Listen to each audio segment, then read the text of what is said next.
welcome to my monthly Q&A. Thank you for joining me, and thanks again for sending over your questions. Hope everyone had a wonderful January. So let's begin. So the first question is, how is the market? So we started this year off really strong. The market still looks very stable. Homes under $1 million have been quickly sold in multiple offers. There's so much demand for the lower priced homes. I'm generally seeing across all price points that homes are selling rather quickly. And for now, the market is still looking stable. Like I said, I think that we're going to have a lot of changes this year. COVID is still in effect. Thank God we have the vaccines out. Maybe that should influence it in a different direction.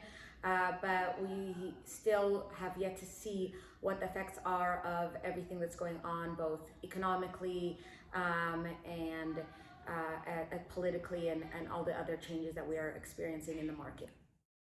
The second question is, what should I look for when vetting a tenant? Okay, so I think we're in a different time right now. The general climate has been a little bit more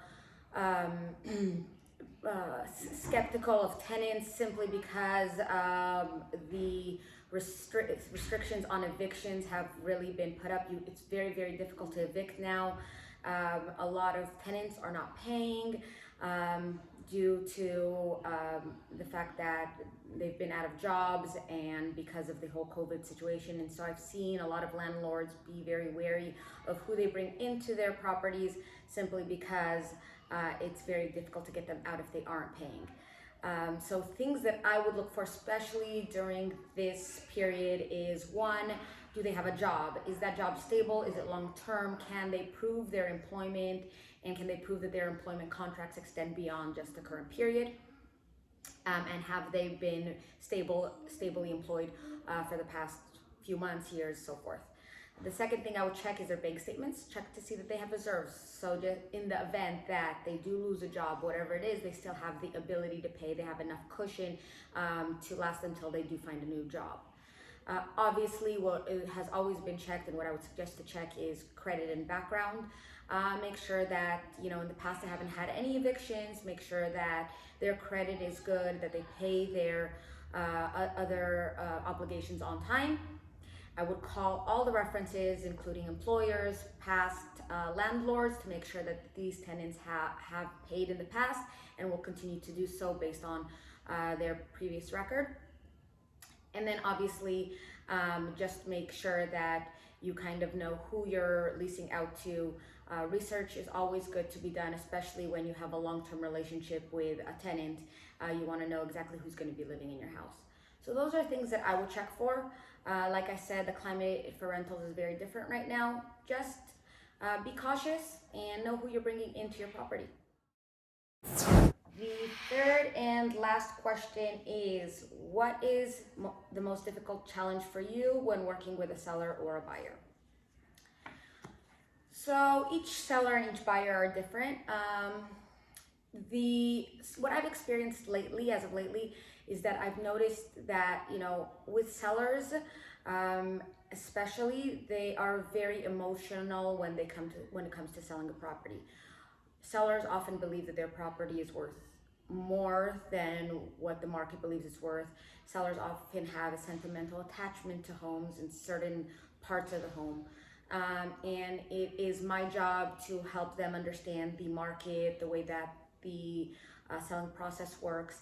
And sometimes just because you have a certain attachment to a piece of furniture or something that you've done to the home, that doesn't necessarily mean that that's going to attract buyers, or that that's something that would appeal to buyers.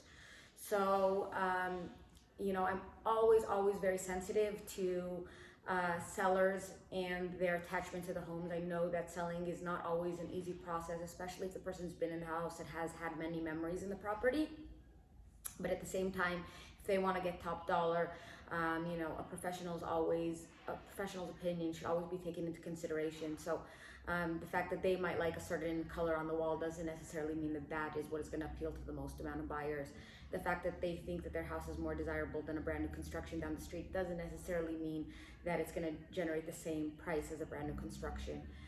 And I think that it's just explaining to them that though it is an emotional process, at the end of the day, sometimes your emotions need to be put aside and make smart business decisions based on the market and based on professional opinions. I think I can say the same thing for buyers. There's a lot of ego involved with buying. Sometimes buyers don't understand that, this is a hot market. There's a lot of offers on the property, and everyone wants to get a good deal. So if it's something that you really want and it's a property that is suitable for a certain buyer and it's well within their means, they need to put their ego aside and understand that sometimes they need to compete, sometimes they need to come up in price. And it's really working through comps and explaining to them that if there's 15 offers on a property, just because they ask for a certain price doesn't necessarily mean that it's going to sell for that price. And obviously if there's that much demand on the property, there's something about that property and the value is there. So that's what I've had, especially with the multiple offers that have currently we've been having on almost every property that is worth it, that's in a good price point. You really need to walk through the pros and cons about the property and explain to them that coming up a little bit in price might actually be worth it for them, because in the long run it'll pay off. It's a house that's suitable for their needs, if it's within their means and they really like it. Then in terms of price, it's just understanding that this is the market that we're in, and if they want that property, they will have to understand that the price might need to be, they might need to come up in price. So that's what we have for today.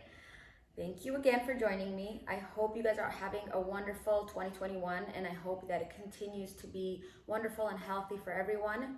Take care, and feel free to email me or call me with any questions that you have in the future.